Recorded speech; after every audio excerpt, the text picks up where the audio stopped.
ఇక ఇదే అంశానికి సంబంధించి మరిన్ని అప్డేట్స్ మా ప్రతినిధి విక్రాంత్ అందజేస్తారు. విక్రాంత్. శిరీష, లాస్ట్ నిందిత మృతి పట్ల కూడా వారి కుటుంబ సభ్యులు ఆర్తనాదాలు బీఆర్ఎస్ నేతలను ఇటు అభిమానులను కూడా కంటతడి పెట్టిస్తున్నాయి.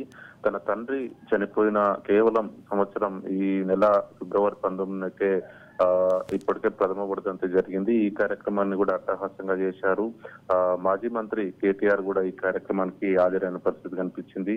అయితే తాజాగా తన కూతురు అదే స్థానం నుంచి కూడా ఎమ్మెల్యేగా పోటీ చేయడం, గెలిచిన తర్వాత కేవలం ఎమ్మెల్యే గెలుపొందిన 2 నెలలకే తను ఇలా చనిపోవడానికి కూడా ఇటు కుటుంబ సభ్యులు బీఆర్ఎస్ అభిమానులు నేతలు కూడా జీర్ణించుకోలేకపోతున్నారు. ప్రధానంగా కూడా ఇటు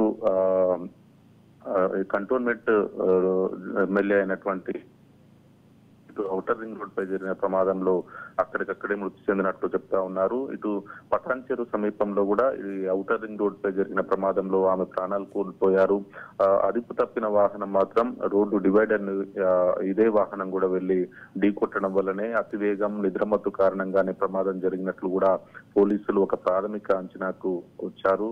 మొత్తానికి ఈ రోజు నిన్న అర్ధరాత్రి జరిగినటువంటి ఒక ఫంక్షన్ కూడా తన పిఏ తో కలిసి తను పటాన్చెరు వెళ్లి తిరిగి వస్తున్న సమయంలో ఈ ఘటన జరిగినట్టు తెలుస్తా ఉంది. సదాశివపేటలో జరిగిన ఈ పార్టీకి వెళ్లి స్నేహితుడు అదేవిధంగా పిఏగా ఉన్నటువంటి ఆకాష్ తో కలిసే తిరిగి వస్తుండగా ఈ ప్రమాదం జరిగినట్లు తెలుస్తా ఉంది. ఆ సమయంలో డ్రైవర్ లేకపోవడంతో కూడా తన పిఏనే డ్రైవింగ్ చేసినట్లుగా కూడా తెలుస్తా ఉంది.